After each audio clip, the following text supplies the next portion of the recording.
Occasion of their 12th Foundation Day, I express my congratulations, my best wishes to the organization for their vibrant presence not only in the state of Assam but across Northeast India.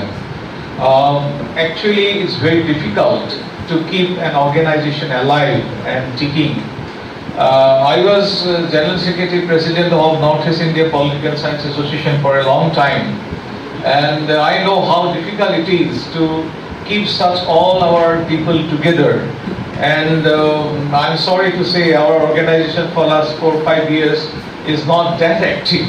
So my compliments to all of you that you are really making this organization going, and not just going very well, very in a vibrant manner. So my congratulations to all of you. Well, regarding commerce education, this is the actually need of the hour. Well, Professor Degopal Das, my congratulations to you, sir, for having been selected as the Vice Chancellor of Tripura University. He is my very distinguished colleague also. A long journey you have, illustrious career, Professor Das, and all the best for you. Nevertheless, when he talks about that, our commerce education is not that popular even today. Well, when I had the opportunity to work with Government of Assam as education advisor, I have found that 75% around students' first preference is still humanities and arts. So, next is science, and the lower rung is commerce.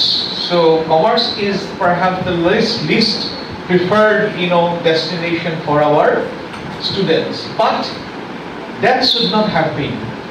Here I would like to draw your attention to such an existential and ontological question of Assamese people as a nationality in the beginning of the 20th century. When Assam, the Britishers came, they had engulfed the entire state of Assam. Then the question came of increasing revenue for the state. And in the Assam Assembly and Assam Council before 1920-25, there was debate how to open up this vast open land to the outsiders. Well, Assamese people and the indigenous tribal people opposed this decision to open up our grazing, our land, without any planning to the outsiders' world, and immigrants had come in a extensive way. That's led to the formation of Line. Hakanghul Commission appointed a commission called Line System, whereby a distinction was made for the protection of land for the indigenous people, for the mixed group of people, and for those kind of land which was made available for cultivation, for commercial use by the other groups of people, including immigrants. The point I am trying to say is that even in the assembly debate, the Britishers ridiculed Assamese people. I still have written it in my book. The Britishers used to ridicule the tribal people, that you guys are not productive enough. You do not have any entrepreneurial zeal to work on your own. You just keep complaining that what you have not got. You do not have that commercial, aptitude to do work on your own, and that's how. In economics, there cannot be any vacuum land. If there is something vacuumness, then it will be filled up by people who are working on that area. And that precisely what has happened in the state of Assam. Well, and this is the attitude, like Assam was later on known as Assam land of Lahe Lahe. And in this age of globalization, rather post-globalization, you cannot remain a strong nation without having entrepreneurial zeal. And I'm even surprised today. I visit a lot of interior places. Recently I went to NC Hills, Dimaha South. I found out that economy or the commercial activity or the market is dominated by the non-Dimasa people. Well, there is nothing wrong in that if outsiders come to tribal land. But the point I am trying to say is that we just clamor about ethnic identity. We clamor about our cultural identity. We are very much boastful. We are very much congratulate ourselves about our distinctiveness, indigenous identity, but equally we are not assertive about our economy. We are not assertive about our land. how to make those kind of infertile land by putting some labor, how to make them productive. This is not the case of NC Hills alone. But thanks to the post-globalization scenario, thanks to the initiative of the present government, that a saga of industrialization is emerging, a saga of competitive spirit is injecting in among the people of Assam. And look at the limitations of the government sector. This government has given appointment to more than 1,60,000 people. This was last year, last term, government has given appointment to 1,60,000 people. Perhaps this is the largest amount of employment being given by any state governments in this country. But even then, we have 22 lakhs of unemployed people.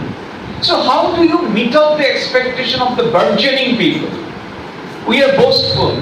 We are very much proud that we have a young generation. We have a young people. But having such a large corpus of 22 lakhs of unemployed people is both an opportunity and a liability.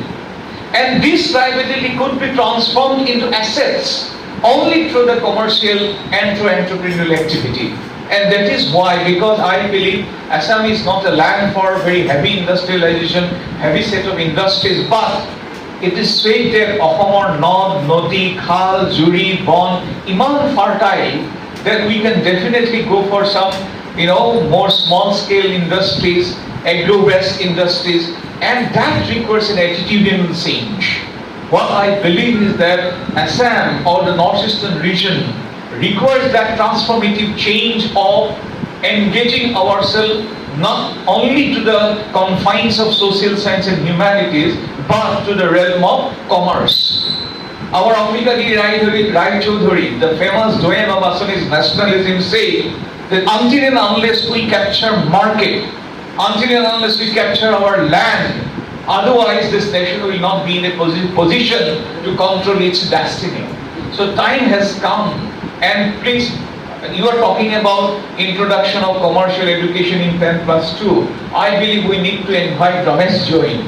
Ramesh Jain, is a wonderful person who happens to be the chairperson of School Education Board of Assam.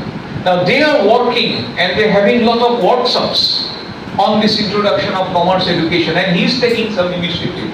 So my urge to you is that we need to involve our School Education Board so that we can engage, because yours is a group of commerce active people, yours is a group of people who are engaged in the commercial, discourse, commercial debate, commercial research. So we need to give our best expertise to our School Education Board, and Ramesh Jain will be very willing to join hands with you.